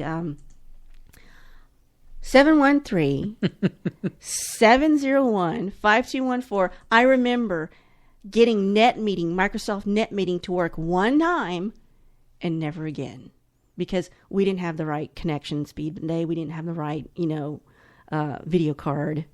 It got working one time and never again. But we've got video chat today, so I think we must owe something to Microsoft's NetMeeting. So, yeah, AutoG was great. And then, as we said, fan mutation, animutation, all that good stuff. And you know what? We're actually at the end of my 10-page notes on the internet. Holy crap. Are you watching over there? I am. I've got peripheral vision. Somebody said, okay, give me the number because they're trying to shut me up. Oh, well, here we go. All right. Finally. I was going to have to break you people. Caller, you're on the air. Who are you? It's Michelle. Hey, Michelle. How are you? I turned down my thingy. I might miss you. There we go. All Awesome. right. I thought I'd give some mercy after I put in the chat. Oh. Don't Yeah, I call in. thought, how am I going to break these people so they can call in, We don't bite. Well, I you actually answered don't the call in. I phone. want to hear this. You answered the phone like, who are you and what do you want? How you doing? Good. How are you this evening? I'm pretty good. So I actually have a night off, so I could call. Oh, it's great that you jumped in the chat and hear from you. It's like every time we get on, somebody else engages that didn't quite engage before, or, we're just seeing them for the first time in our speaker chat, which is fun. Well, you should hear everything secondhand because I work all the time. I'm a night nurse. Well, I But got to get anyway, less on the hotline. I would like to share Yes. Sure. Yes. first internet story Ooh. from me. Well, Go for it. we're all ears. We live in a very, very small town, so the internet didn't get here until around the 2000 mark. And I know it was after 9/11 Oh, wow. because my kids were in daycare.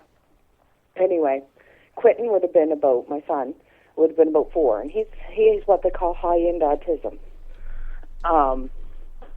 Anyway, so I ordered this computer because couldn't get anything around here. Trust me, there's 500 people in this town. You couldn't buy a computer back then here. So you had to order away for a computer, and it came in boxes. Mm-hmm. And so, and I know nothing about this at this point. I had done Commodore 64 in school. That's about it, right? Mm-hmm. Anyway, so I knew nothing about what was in there. And I remember him looking at the big box, and he goes, "Is that the RAM?" I'm sure that's the RAM. That kid ran that computer. He hooked it up and ran it at the age of 4. Oh, wow. Absolutely amazing. Like, I had to move it to where it had to go on this computer stand that I had to order away for also. he hooked it all up, and he was like, he had it hooked to the internet. At and 4. I kept on saying, they say hook it to this port when they were talking about, like, because it was dial-up, right? Mm-hmm. And So I hung up the phone because everything you had to do on the phone. Then you had to hang up the phone and try to do it, right? Right.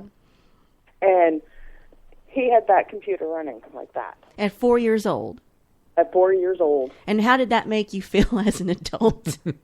It sort of adds to my belief. I think autism is actually just us in our evolution. Interesting point of view there. Yeah.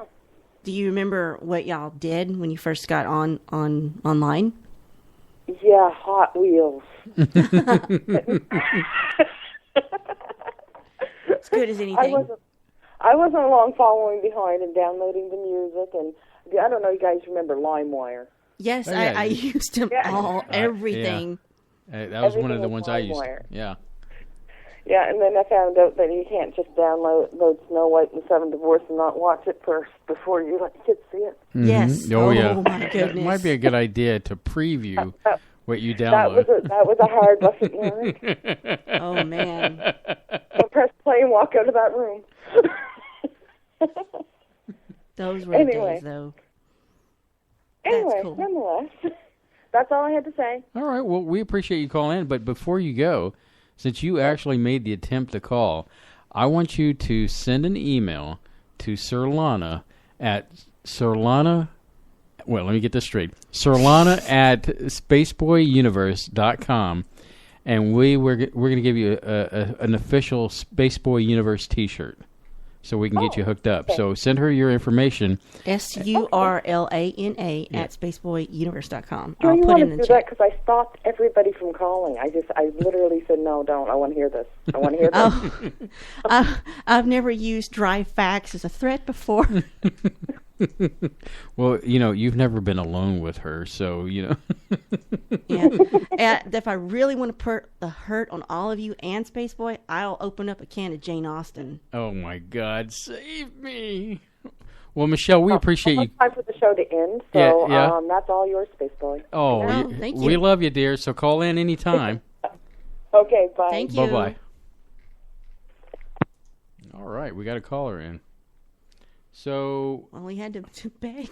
So before we wrap this final up, because we were right on the money here, what do we have to look forward to next week? In fact, what's our next week's show? Ooh, you wouldn't let me bring the calendar in here, so. Well, let me help you out. Oh, is it? We're going to ask a question, right? Yeah. What's up with Mars? What's up with Mars? What's up? Who are these people? What is this boulder over here for? I don't know. So, yeah, we're going to be talking about Mars next week. I guess most specifically, something I saw Richard C. Hoagland, going through these files, and I want to know why I can't see certain things. I'm sure we'll talk about the pictures on Mars, and we'll might even touch upon Bera, which I know always excites many people when his name comes up. I don't know much about him other than I said, "Excuse me, Mr. Bera," one time. I had to walk behind him to get some water. He messed with my space suit knobs, and I felt very dirty. You do not mess with Spaceboy's knobs. I had to go wash my Spaceboy suit knobs your off. Astronaut, the knobs on your astronaut Yes, suit. It wasn't pretty. Some lady came up to you, ask if those were your nipples. I was going to go with a joke there, but I better not. So, but what about the show after that? I know there's going to be a great show after that. That's the 28th. I cannot wait to get into. The Godfathers of Electronic Music. Oh, yeah. That should be a great show, too. I actually got to meet two of them, if you consider them Godfathers. Godfathers. They're back there. Yeah, we met the Pet Shop Boys, Neil Tennant and Chris Lowe. Yeah. Which was... Got to shake their hands. Yeah, it was pretty exciting. We'll talk about that. Yeah, we'll talk about it. It's very brief, but... Yeah. But, so that's the next couple of shows, and we're still thinking about, next month as far as the Christmas holidays. We've got two things booked, sort of. Yeah. I talked to somebody, and we're in talks with somebody else, and...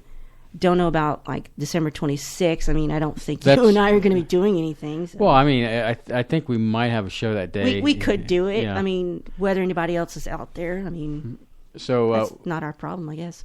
Well, we could just do it and just have fun doing it. It wouldn't, Okay. I don't know what we're going to talk about. Maybe we could have a call-in show. Yeah, won't that be fun? Let's get multiple people on Skype because we tested we can do more than 2 people at a time on Skype. Well, Surlana, there's the music to get us out of here. Well, we hope you've had a good time, and this has been Spaceboy Music Universe. Or, excuse me. Oh. I know, I'll kill myself later on that one. SpaceboyUniverse.com. So join us next week at the same bat time, same bat channel, when we'll be discussing Mars. What's up with that? So the show has been produced by Surlana and Spaceboy, and we will see you next time. We are out of here. Say goodbye, Surlana. I get to go to bed. Go to bed. Go to bed.